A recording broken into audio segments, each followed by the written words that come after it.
Ghost Tales. Hey girlies and ghoulies, and welcome to the Girly Ghost Tales podcast. We're your hosts for the evening. I'm Leah. And I'm Amber, and this is a supernatural podcast about ghost stories, ghost hunting, conspiracies, witchcraft, haunted objects, places, even people, and everything in between with a little bit of girl talk mixed in. What more could you ask for? Tonight, in honor of spooky season, we're deep diving into the dark and mysterious superstitions surrounding Halloween. So sit back, grab some popcorn, get comfy, and to the grave we go. So, long before Halloween was filled with costumes and candy, there was Samhain. The ancient Celts celebrated it on the night of October 31st, when the harvest was complete and winter's darkness began to creep in. The people believed that on this night, the veil between the worlds of the living and the dead grew thin. Ancestors could return to visit their families, slipping through the cracks between realms. But so too could other things, wandering spirits, hungry ghosts, and creatures best left unnamed. To protect themselves, bonfires were lit high on the hills. The flames were said to purify, to guard against the spirits that walked in the shadows. But not every custom was about fear.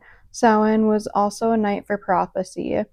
Apples and nuts became tools for divination, showing glimpses of love and marriage yet to come. When Christianity spread across Europe, the old festival was transformed. The church placed All Saints' Day on November 1st and All Souls' Day on November 2nd. But Samhain's shadow lingered. The night before, All Hallows' Eve, became Halloween. Today, many still honor Samhain as a sacred time, a night to remember the dead and acknowledge the cycles of death and rebirth. And even those who do not know its name feel its presence. When the nights grow long and you sense something watching in the darkness, you are brushing against the old belief that once a year on this very night, the boundary between worlds grows thin, and who knows what might slip through. Halloween night has always been a time of mystery, a night when the veil between the living and the dead is said to grow thin. Folklore tells us that on this one night of the year, the spirits walk among us, and if you know the signs, you might catch a glimpse of them. Take the candle, for example. In old superstition, a steady flame meant you were safe, but if your candle sputtered and blew out on Halloween night, it wasn't just a draft. It meant something had slipped inside, something unseen, watching from the shadows. We should do that on I know, Halloween. there's a lot of ones in here that I'm like, ooh, I want to try doing this. We should just slip away. Yeah. And then there's the knock. Imagine sitting quietly when you hear tapping at your window. You open it to find no one there. The old belief was simple. The dead were asking permission to enter your home. To ignore the sound was wise, but to answer it could mean inviting them in forever. First of all, if I hear any tapping or knocking, I'm going as far away from the window. Yeah. Not opening it I'd at be all. What's that? Okay, bye. Especially on Halloween. Yeah. Ugh. Even the night itself was filled with omens. Owls crying from the trees foretold death. Bats circling a house meant misfortune. And if you dared to look behind you at midnight, only to see no shadow, it was a warning that your time was nearly up. But Halloween wasn't only about death and spirits. It was also a night of divination, a chance to glimpse the future, especially in matters of the heart.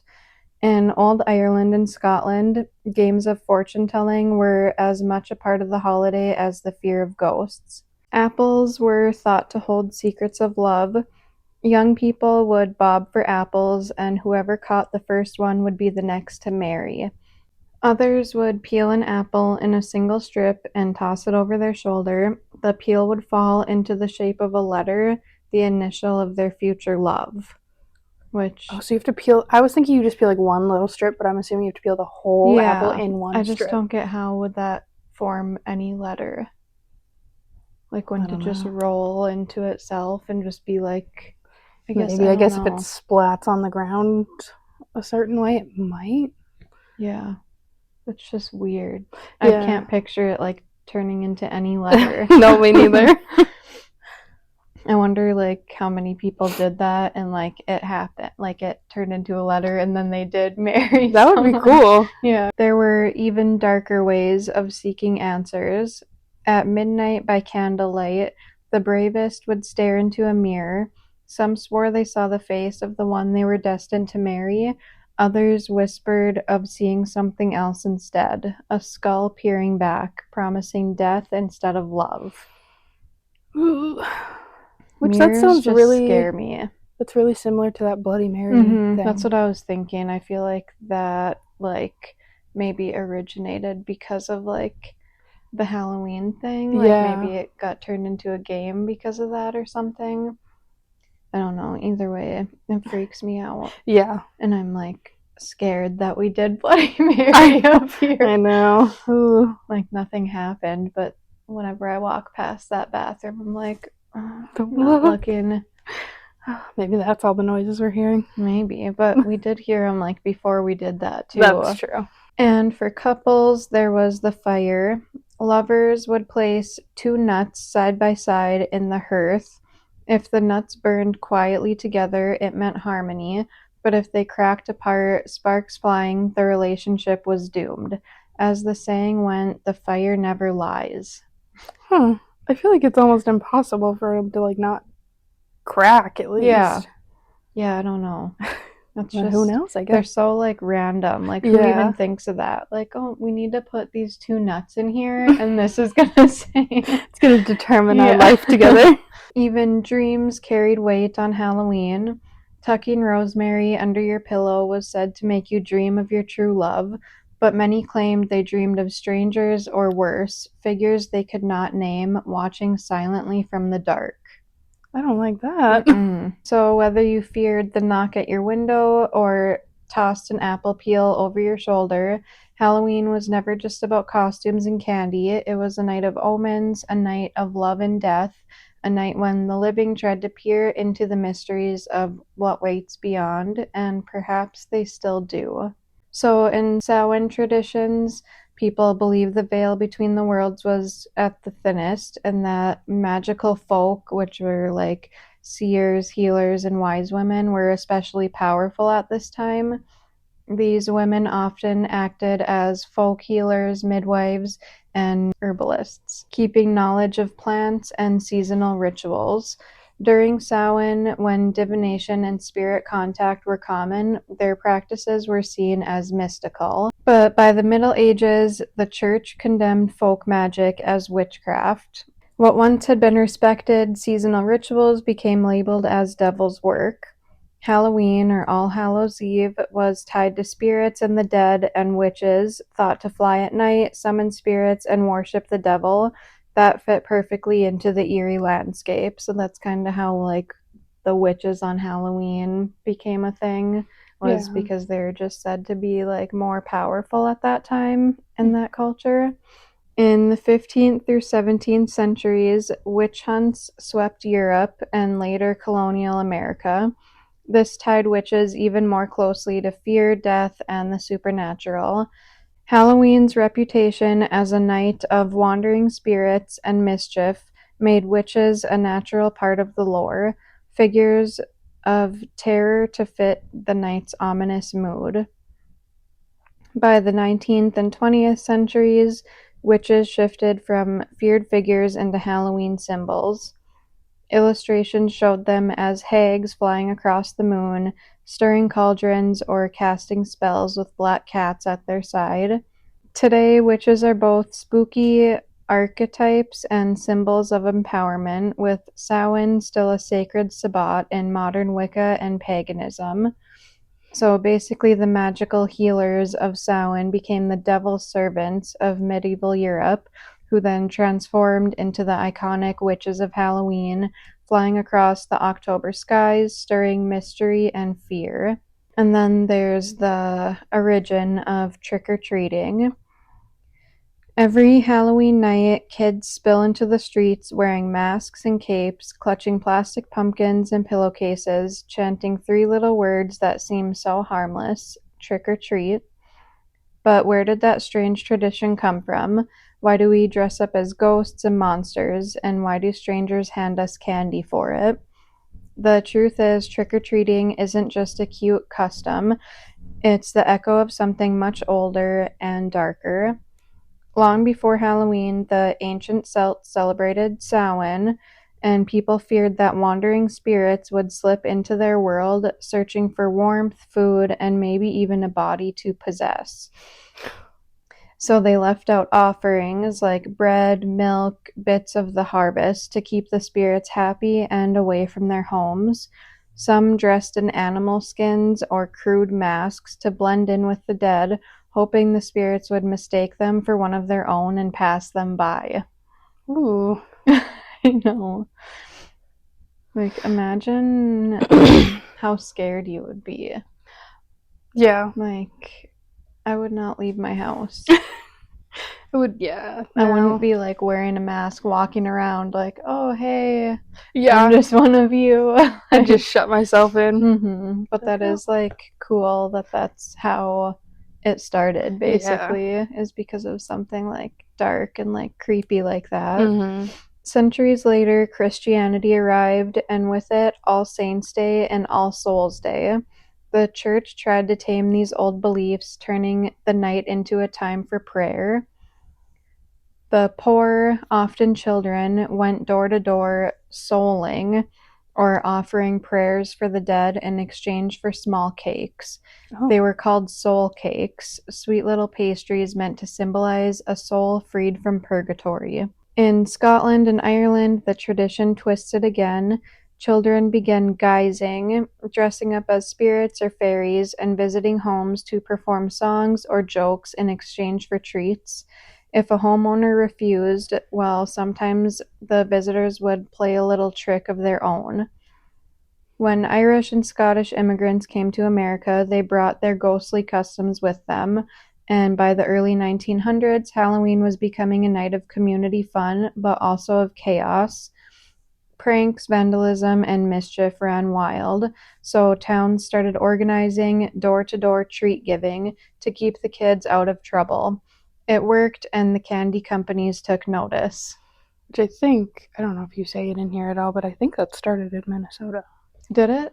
I think so. Really? I think that's why they call That's Anoka the cool. Halloween capital of the Oh, world. really? So by the 1950s, trick-or-treating became the Halloween tradition we know today, a night where shadows, sugar, and superstition collide. So the next time a costumed child knocks on your door and shouts trick or treat, remember they're carrying on a centuries-old ritual, one meant to appease the restless dead and keep the darkness at bay. Just some random other like superstitions that a lot of people believe or talk about related to Halloween. Encountering a black cat is often considered a sign of bad luck due to their historical association with witches, which is like so sad. I like know. I hate that. I do too. And I hate how it makes black cats more likely to like not get adopted. Yeah, or to like be like homeless basically, Yeah. because people are like scared of them and like think they're bad. Which is Like, so crazy. I know. Like my so cat's sad. like the sweetest cat in the whole world. I She's kind of love annoying, black but cats. I want a black cat. ugh, I recommend it. It's just like dumb. Like whoever made that up is just so stupid. Mm-hmm. Yeah. And like, why do people still like? Why do they still believe Yeah, like I don't know. It just doesn't make sense to me. Mm-mm. Seeing a spider on Halloween might be the spirit of a loved one watching over you. That's not what I would think. If it is, I'm sorry, because I would kill you. Literally. So hopefully that's not what that is. Yeah, I would prefer any other form. No insects. No insects, no birds, no bats. None of that. A nice little cat or something. I'd rather see a ghost chipmunk than a spider. Same. Get out of here. Ugh. Seeing a ghost is a common superstition. One way to make it disappear is to walk around it 9 times.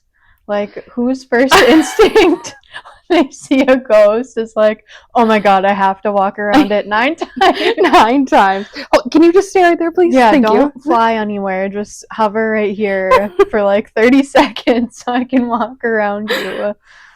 Like, I just want to know who... And why like, 9? like, why 9 specifically? Why not like 3? Yeah. Maybe somebody saw a ghost and they were like, I better walk around it. And then like, after 9 times it went away. Yeah, they were like, okay, that's it. Burning a candle inside a carved pumpkin was believed to ward off evil spirits and demons. So they actually used to carve jack-o'-lanterns out of like turnips. In like Samhain, like their tradition, they would do that and leave it on their porch, and it was said to like ward away evil entities and spirits. Oh, okay, that's so funny. I was reading Juniper a story. They're like the 5-minute stories that come in like a big book, but it's like Disney, and I can't remember if it was like Winnie the Pooh or something, but they carved turnips, and I was like, that's really weird. Yeah, so they must have known like the history about it, which I'll is have to cool. look, but I think it was Winnie the Pooh. The Halloween colors, like orange and black, were because of like the Samhain tradition too, because they associated it with like the harvest coming to an end, and then the black was associated with like the death of like summer, and then like purple and like other colors were like added into it when it came to like America. So basically everything goes back to like Samhain. Yeah. If a candle's flame turns blue, it is believed to indicate the presence of a ghost or spirit. Hearing footsteps behind you on Halloween is a sign of a following spirit. Looking back was thought to invite death.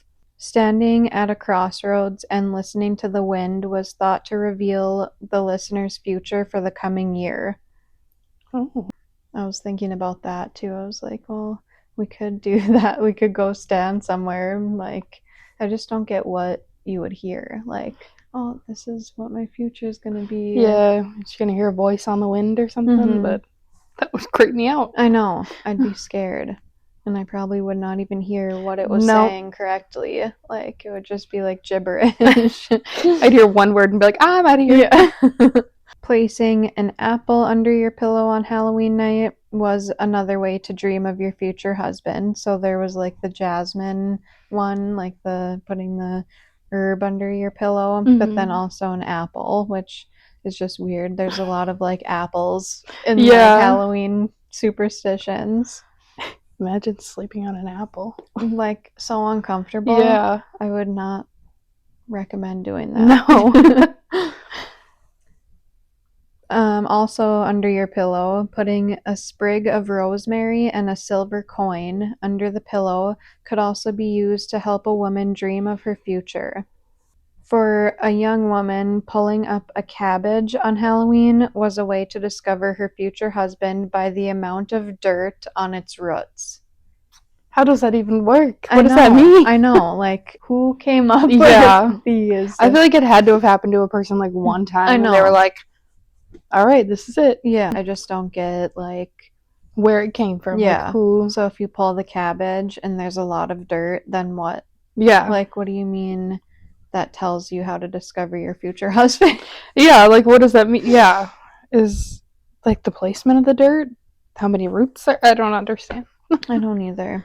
Holding your breath while passing a cemetery was thought to prevent evil spirits from entering your body, which that is like a really common one, I feel like. I used to do that when I was a Halloween. kid. I sometimes like still do I do too. if I can. Otherwise, if I like can't hold it the whole time, then I'm like, oh, well, that's not real. That one didn't count. Yeah. The cemetery across from the college. That one is, it feels like it's so long. Can't. Yeah. Like, I've tried doing it on that one before, and I'm like, I can't do it. I'm like, well, never mind. That wasn't even, that one didn't count. That one, that's stupid. Yeah. And ringing a bell on Halloween was believed to scare away evil spirits. which I feel like that would be like calling them Yeah. to you. Like, that sounds scary, going outside ringing a bell on Halloween. Like, that just creeps me out. It's like going outside and whistling or something. Yeah, that's like the same thing. It just sounds so, like, I would be scared out there, like, ringing a bell. Yeah. Like, I don't I want feel like I'd hear something else out there. And, like, they would be like, oh, someone's ringing a bell, better go see what that is. Yeah. Like, why would that make them run away? Scared of the noise. Yeah. And I have a couple short Reddit stories. The first one is 5 years ago from Ms. Brightside Dark. They said, I have one. Halloween night in the early 80s. I was only a baby, but my parents lived next door to a couple and their 2 kids. The kids would often come knocking on the door in the middle of the night when their parents were fighting. Oh. My parents would let them spend the night to make them feel safe. Apparently, the man was really cruel and abusive. Well, Halloween night comes around and the woman sent the kids to their grandparents' house for the night. She waits for her husband to fall asleep and proceeds to stab him like 40 times, making sure to kill him. My mother was a witness in court on the woman's behalf, and she did not serve much jail time. Anyway, like 25 years later, I'm talking to the people who live in the house now, and they ask if anything weird has ever happened there. I told them about the murder, and they were speechless.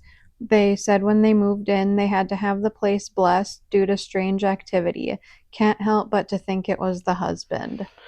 Definitely. Oh, could you imagine like not knowing about it and then your like neighbor's like, hey, by the way, this lady stabbed her husband to death in there. Bye. Bye. Yeah, heard anything weird? Yeah. I wish there was more about like what the neighbors were experiencing. I just want to know why did it need to get blessed in the first place? Kind of weird stuff was going on. I feel like he definitely was like mad, and like if he was already abusive when he was alive, he probably was like demonic. Yeah. Like after he died. He was probably scary. I just watched, I think it's like My Haunted House or something. And there was an episode where they bought this house and the realtor had said like something had happened and they were like, we don't want to know. And then weird stuff started happening in the house, and it had turned out that the husband found his wife cheating and killed the wife and then killed himself. And yeah, I could not move into somewhere and just be like, I don't want to know, and just move in. Like I'd constantly be like, what happened? What happened? What happened? Literally. And then once you do know, like now it's too late. You already live there. Yeah. You can't just be like, oh, never mind. Let's leave. Good. Like most people can't afford to just like up and leave right away. Yeah, because you're usually like locked into like a mortgage for a long time. That's crazy. Ugh. I feel like that is like common when people are telling stories about like hauntings. Is like, oh yeah, this happened here, but we moved in anyway. Always. Like, I don't understand why people, if they already know, or I don't even know if I'd want to. There was a few episodes that I saw where they're like, I was digging into the place and I found somebody died here or something. And I'm like, I wouldn't dig into it. I'd be too scared. I feel like I want to look into our house. Yeah. Because so many weird things are happening. Yeah. And like and our house is like pretty new. Like I was pretty sure that we were only the 3rd people to live there, including the guy who built it. And then there was just one family after him that sold it to us. But like, I don't know. I want to like look into it and see if I can find anything. Yeah. I mean, sometimes people just have bad energy that probably stick around. Like residual energy and stuff. This next story is from AD Caked Enough 3 years ago. This happened to my friend who is not on Reddit. It's Halloween night and there's a knock on her parents' door. Dad goes to open it and there's a man with a bag on his head standing on their porch, silent. The man makes a move to step into their house and Dad pushes him backwards. Everyone watches as the man falls backwards off of their step and smashes his head on the ground. It is revealed that the man with the bag is my friend's grandfather, so her friend's mom's dad, who was trying to Halloween prank them. He was rushed to the hospital with permanent damage, no longer able to care for himself or his wife, who had health issues as well. They both ended up in convalescent care. Additionally, my friend's mother never forgave her husband, placing the blame of the accident entirely on his shoulders, and they divorced shortly after.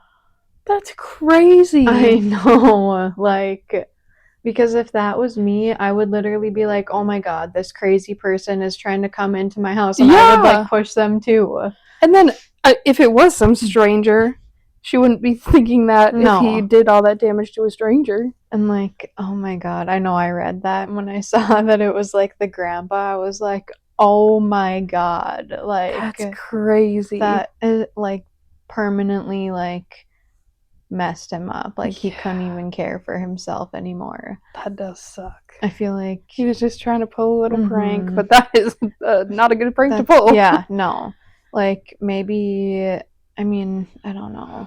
Especially today, so this was 3 years ago. I feel like the world today, if that happened, nobody would think twice about it. They wouldn't be like, oh, maybe this is someone I know. They'd be like, oh, a crazy person is trying to come and hurt me and my family. And people you just never know either what people's intentions are. Yeah. And also if you're doing the prank, you never know if somebody's gonna pull out a gun. I know. Just don't do pranks like that on people. No. don't do it on a porch where you can fall and crack your head open. Yeah. Maybe if he is just standing down there, not on a step. Yeah. And why? I don't. It's just a weird prank too. It is, yeah. This last one is from 3 years ago too, and it's from a deleted account. They said, junior year of high school, my cousin and I volunteered to drive some of the younger kids from church and chaperone their trick-or-treating. We were walking down the street back towards my truck when I hear a sound that was familiar, but it didn't click at first. I hear it again and feel something whiz past me and hit the concrete. I realized it was someone with a pellet gun. About this time, one of the little girls screamed this blood-curdling wail and fell down. He had shot her in the eye with a CO2-powered pellet gun. My cousin took off running toward a yard, leaned down and grabbed a hunk of gravel, or a chunk of concrete from the driveway, and chucked it into the tree and hit the kid, knocking him from a limb and onto the ground. I'm wrangling 7 kids from 6 to 12 years old, all screaming and crying, while my cousin is beating the crap out of this guy. Parents are running outside, and it's chaos when the police and ambulance finally show up. Long story short, kid with the pellet gun got an assault with a deadly weapon and another charge, and the little girl, who was 8 years old, lost her eye from the incident. Oh no. That is so sad. It's so sad. They're just trying to have a good time trick-or-treating, and then she loses her eye. I feel like that's kind of why it said once the chaos and mischief started happening that towns organized the trick-or-treating, is because of obviously teenagers on Halloween especially are oh, let's go egg houses, let's go TP this and do this, and I feel like it's just getting worse and worse as the years go on. Obviously that kid probably wasn't trying to. No, I'm sure. Just probably messing around, but still don't do that. No. Yeah, I mean, even Nothing if you're with a pellet gun. Yeah. Even if you're just I don't know, you shouldn't even be shooting it. Even if you're shooting at the ground or something, right. You shouldn't even be nothing with any type of gun. No. Maybe a marshmallow gun. Yeah. If those things are even exist anymore. Yeah. I don't know. Ugh. Kids are the worst but the best. Love them.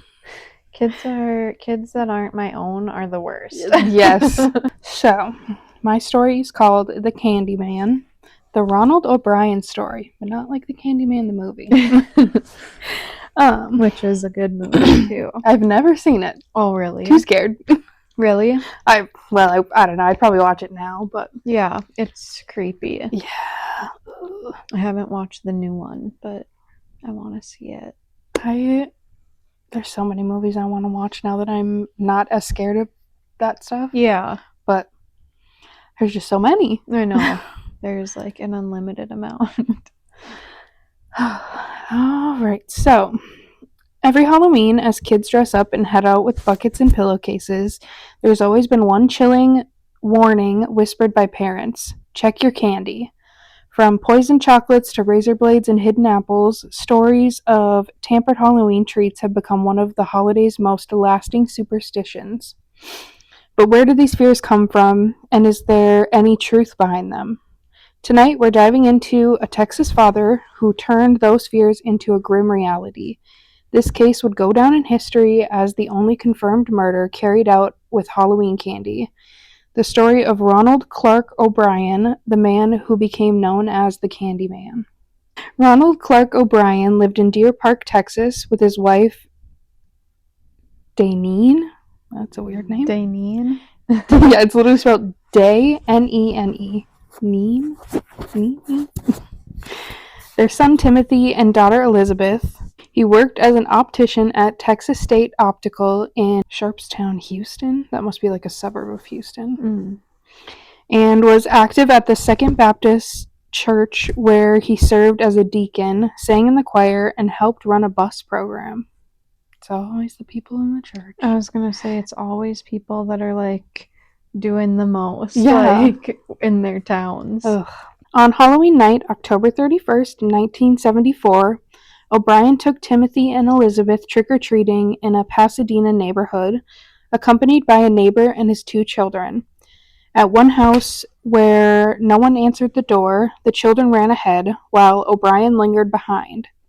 When he rejoined the group, he was holding 5 oversized 21-inch pixie sticks, which he later claimed had been given to him by the occupant of the darkened house.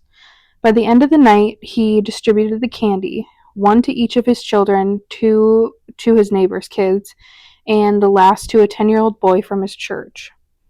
That evening, Timothy asked to eat some of his candy before bed.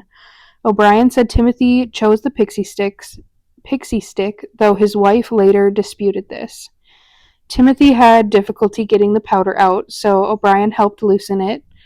Almost immediately, Timothy complained of a bitter taste. O'Brien gave him Kool-Aid to wash it down, but within minutes, Timothy was vomiting and convulsing. He collapsed in his father's arms and died en route to the hospital, less than an hour after eating the candy. The sudden death sent shockwaves through the community. Parents turned in their children's Halloween candy to police, fearing poisonings. The autopsy confirmed that the pixie stick Timothy consumed had been laced with a lethal amount of potassium cyanide. Investigators quickly recovered the 4 remaining pixie sticks before any other children consumed them. Each had been tampered with. The top 2 inches were refilled with cyanide powder and sealed with staples. Which, is that not suspicious? Yeah, like the wife wasn't like, why is this stapled shut? Yeah. Although, now that I'm thinking about it, I think, like those giant pixie sticks, I think they stapled a label on the top. So maybe that was just normal. But it's like sealed, like crimped shut. Like, like if you took a straightener and just like melted it shut. And then it's like stapled onto that. And I can't imagine it was sealed back and then stapled. Tests revealed that Timothy's stick contained enough poison to kill 2 adults. The others contained enough to kill 3 or 4. Jeez. Like, how much did he put in? He needed to put that much in there to try to kill some kids? I guess. At first, police treated O'Brien as a grieving father, but suspicion grew when he was unable to recall which house had given him the pixie stick. Despite repeated walks through the neighborhood, no one on their short, rain-soaked route had handed out the candy. Eventually, O'Brien pointed to the house where no one had answered the door earlier that evening, claiming a hairy armed man had slipped him the sticks. The home belonged to Courtney Melvin, an air traffic controller who was at work until late that night. More than 200 witnesses confirmed his alibi, eliminating him as a suspect. The investigation soon focused squarely on O'Brien. Police discovered he was drowning in debt, more than $100,000, roughly $640,000 today. Jeez. Over the prior decade, he had cycled through 21 jobs and was on the verge of being fired for theft from his current employer. His car was in danger of repossession, his home foreclosed, and several bank loans in default. Most damning, investigators uncovered a series of life insurance policies on his children totaling about $100,000. The last had been taken out only days before Timothy's death. Why do people do that all the time? Dumb. That happens so much on like forensic files cases. Like it's always like, oh, they took out $1 million policy 3 days before this happened. If you're gonna murder your significant other do children, it like years before. Yeah, take it out and then nobody suspects anything. That's like the number one thing they look at, I think. Yeah. Like, is when you took out the policy. I feel like, especially because so many people are stupid like that, that it would make sense that that they look into that first. So dumb. O'Brien's wife insisted she had no knowledge of the policies. Chillingly, the morning after Timothy died, O'Brien contacted his insurance company to inquire about collecting. Like, can you even be dumber? Literally. You're an idiot. Like he purposely tried to, like, get caught. He was like, I just need to know if I can collect on my son's death. For no reason. Yeah, no reason. I'm not sad. I mean, I am Especially sad. like a kid. Like, it's not even an adult. Like, for a kid. Ugh. Further evidence mounted he had recently sought to purchase cyanide at a chemical supply store, but left when told the smallest quantity available was 5 pounds. He needed more than 5 pounds. Oh, he wanted less than 5 pounds? Must have been. I thought it was saying, like, he needed more than that. That's what I was thinking. When I first wrote it, I think I thought the same thing. But yeah, I think, he was like, oh, that's too much. A chemist acquaintance testified that O'Brien had previously asked him about lethal doses. A salesman recalled O'Brien inquiring about how to obtain cyanide. Friends and coworkers described his morbid fascination with the poison. Relatives testified that at Timothy's funeral, O'Brien spoke about using insurance money for a vacation. Why are you thinking about that at your child's funeral? Oh my god, he's the dumbest person I've ever heard of. On November 5th, 1974, O'Brien was arrested and charged with 1 count of capital murder and 4 counts of attempted murder. He pleaded not guilty, claiming Timothy's death was the work of a Halloween mad poisoner, a widely circuited but unsubstantiated urban legend. His trial began May 5th, 1975 in Houston. Witness testimony painted a picture of premeditation and greed. The jury needed just 46 minutes to convict him on all counts. After another 71 minutes, they sentenced him to death. The press branded him the Candyman. His wife immediately filed for divorce, later remarrying. Her new husband adopted Elizabeth. That's cute. Good. O'Brien was sent to death row at the Ellis 1 unit in Huntsville. Fellow inmates, disgusted by his crimes, ostracized him. Execution dates came and went: August 1980, May 1982, and a symbolic Halloween 1982 date, each delayed by appeals. Finally, after years of legal challenges, his execution was scheduled for March 31st, 1984. Shortly after midnight, O'Brien was executed by lethal injection, which I feel like is kind of weird. Why did they do it so late? Yeah. I don't know. His last meal consisted of a T-bone steak, medium to well done, French fries and ketchup, whole kernel corn, sweet peas, lettuce and tomato salad. Jeez, you can just pick like a Yeah. whole buffet. With egg and French dressing, iced tea, sweetener, saltines, Boston cream pie, and rolls. That's a lot of food. Mm-hmm. And like, why do you even get to pick? Like, you I shouldn't have always wonder that killed too. your kid. Like, don't kill your kid if you want to have a steak dinner. Yeah. Like, before you die. Ugh. They should have to eat like the worst meal Yeah. ever. Like, and this is what you get. Mhm. Maybe they're just trying to be. They should have I don't know. made him eat one of those pixie sticks Yeah. for his death. Ugh. O'Brien's last words were, "What is about to transpire in a few moments is wrong. However, we as human beings do make mistakes and errors. This execution is one of those wrongs, yet doesn't mean our whole system of justice is wrong. Therefore, I would forgive all who have taken part in any way in my death. Also to anyone I have offended in any way during my 39 years.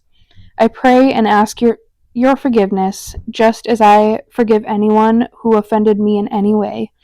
And I pray and ask God's forgiveness for all of us, respectively, as human beings. To my loved ones, I extend my undying love. To those close to me, know in your hearts I love you, one and all. God bless you all, and may God's best blessings be yours always. Ronald C. O'Brien.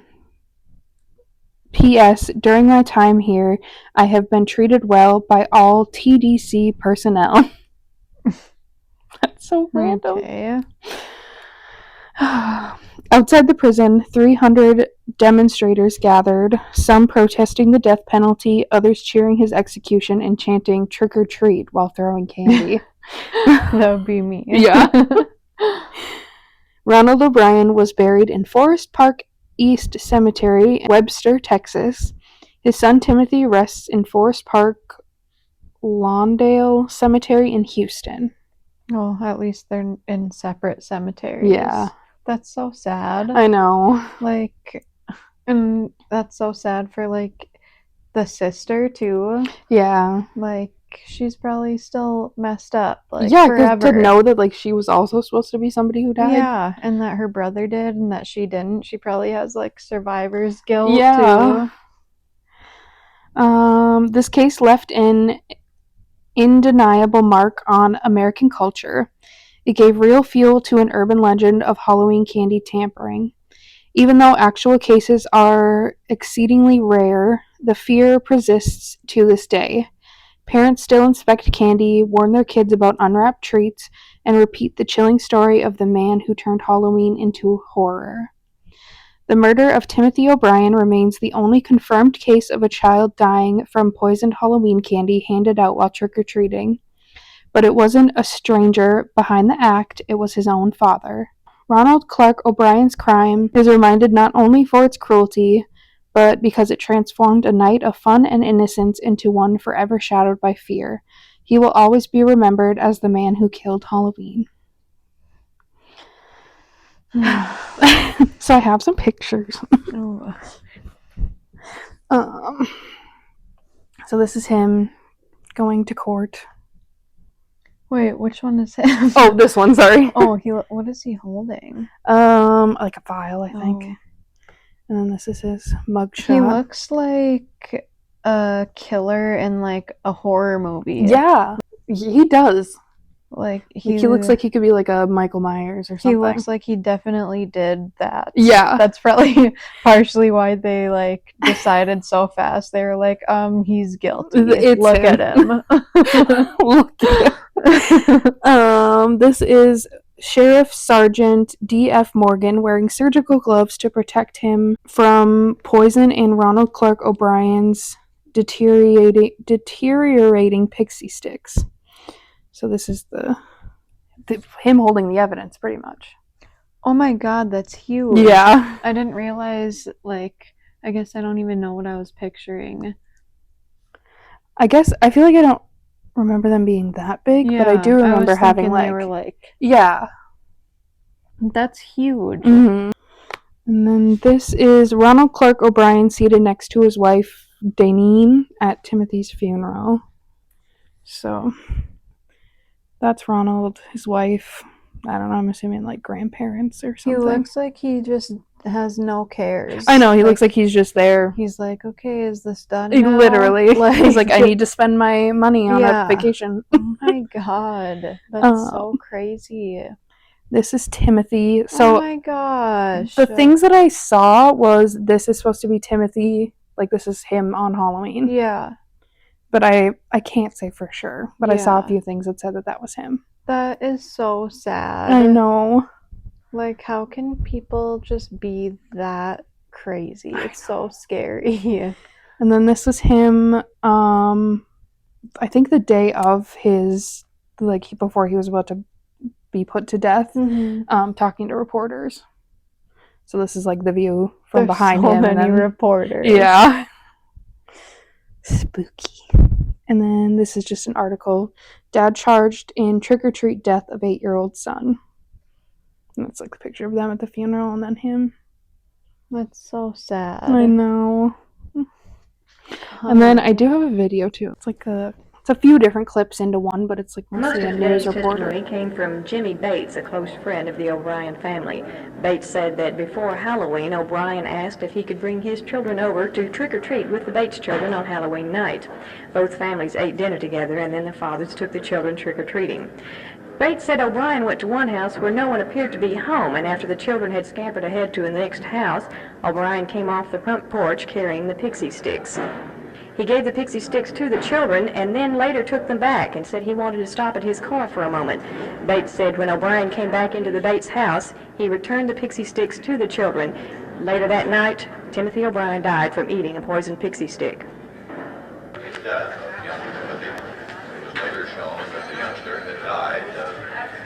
I think that's him. Those are the pixie sticks.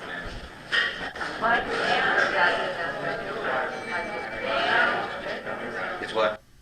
And that's him leaving the courtroom. I just thought that was a cool little... like, all of the kids didn't eat them and die. Yeah. Like, but that's still so sad. I know. Imagine being like the neighbor too. It was like, you tried to kill my kids too? Yeah. Like, what the hell? Like, I would, oh my god, I would be so paranoid, like, forever about things. I'd be like, oh, somebody's gonna try to do something. And my kids would probably never go trick-or-treating again. No. I would just be like, I'll buy you all the candy you want. We're not going out. Even, like, now, I'm still, like, now that my kids are, like, old enough to, like, go trick-or-treating, I still, like, have anxiety, and I'm like, oh, I like, look at the candy, and, like, does anything look weird because of, like, how weird the world is now, and, like, how crazy people are. Would and, like, would not put it past people. I know, that's so scary. I think that's why a lot of, like, trick-or-treating has kind of died down, and people do a lot of, like, the trunk-or-treat, because it's, like, people they like are at comfortable community with. centers and stuff like that, or, like, fire departments and that kind of thing. Yeah. I know. We take them trick-or-treating, but it's always in the same spot, and it's just, like, not for very long. Like, we don't go to, like, tons of places. Yeah. It's not like when I was a kid and we'd be out forever. I know. Usually people, although the last few years that we've been in our house, it's been a weekday, so people have school the next day. But I swear it's like 8 o'clock at the latest that we get people. That's like when I used to start going trick-or-treating. I know, that's what I always used to think too. I feel like we'd eat dinner and then my mom would be like, okay, go. I know. I feel like I would go from like 7 to like 10 o'clock. Yeah.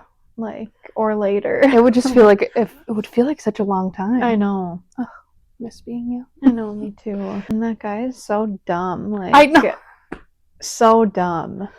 I'm like, why are you talking about going on vacation with your money that you got from your son dying? At his funeral. Like, was everybody there not like, okay, you need to go to jail now? Yeah. Like, everyone at the funeral? Like, that's what I would think. I'd be like, And if I was the wife, I'd be like, okay, what were you doing with those pixie sticks? Yeah. That he died from? What it sounded like, too, like, Yeah, Timothy was trying to pick something else to eat, and his dad was insisting on him eating the pixie stick.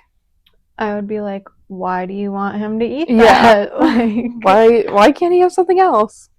He wants chocolate. Let him eat the chocolate. It is comforting to know that there's no other actual cases where anyone's ever died from candy it's scary, tampering. though, because I feel like so many people try to be a copycat of killers. That just makes me feel like, oh, when is the next one gonna happen? Because they want to be like him and poison a bunch of children. Poor kids. Never taken a pixie stick I was from gonna say, if I see any pixie sticks in any of the Halloween candy, I'm calling the cops. Where does a person even get cyanide these days? Potassium? No, I know. Ugh, weird. Wow. Yeah, he was not smart about it at all, asking around about it. And going to the store looking for it and then leaving because he had to get 5 pounds of it. Have someone else go there for you if you're trying to get away with it. Go to another town. Mm-hmm. Yeah, he just did it all in his town, he's just doing errands. Gotta go pick up some cyanide, some pixie sticks, some life insurance. What an idiot. I hate him. I hope he's listening to us and talking about how dumb he is. He's like, damn, I thought it was a pretty good idea. And then saying oh, well, I forgive you all for this mistake you're making by killing me. Just admit that you did it, you little whiny baby. Because he went the whole, until his death, he still claimed that he was innocent. At least have the guts to, own up to it. Yeah. Don't bring God into this. Yeah. Bringing God into it, trying to make everyone feel bad for him and saying oh, I forgive you all. Well, nobody said they were sorry to you, so there's nothing for you to forgive. If nobody feels bad for this, I would literally have killed him. Yeah. I would have strangled him to death in the courtroom if I was the wife. Yeah. That's so can't sad. Imagine your significant other killing your child. It doesn't sound like he was crazy or did anything to make her. He was just so desperate for money. Yeah, and then he ended up being killed for it. So what a dummy. Sell your car. Yeah. Anything. Just killing your kids and neighborhood kids is not the answer to your money problems. If you go trick-or-treating with your kids, don't let them have any pixie sticks. Don't. Oh, that's the takeaway from that story. And if you have a husband who's buying life insurance policies and pixie sticks before Halloween, ask all the cyanide. Yeah. Also, adopt black cats. Yeah. Yes. Thanks, girlies and ghoulies, for joining us. Come back next week when we'll be joined by Monica, who will tell us what it's like to be possessed by a Ouija board. Yeah, you heard that right. Make sure to follow our socials linked in the show notes and email us your ghost stories and anything paranormal at girlyghosttales@gmail.com. If you want episodes 1 week early, live ghost hunts, Tarot Tuesdays, monthly giveaways, and exclusive bonus content, join us on Patreon for $5 a month. New episodes released every Friday, 6 p.m. Central Standard Time. Until next time, and remember, if you hear a whisper in the dark, it's probably just us. But just in case, keep your lights on and your doors locked. And remember, the veil is always thinner than you think. Good night.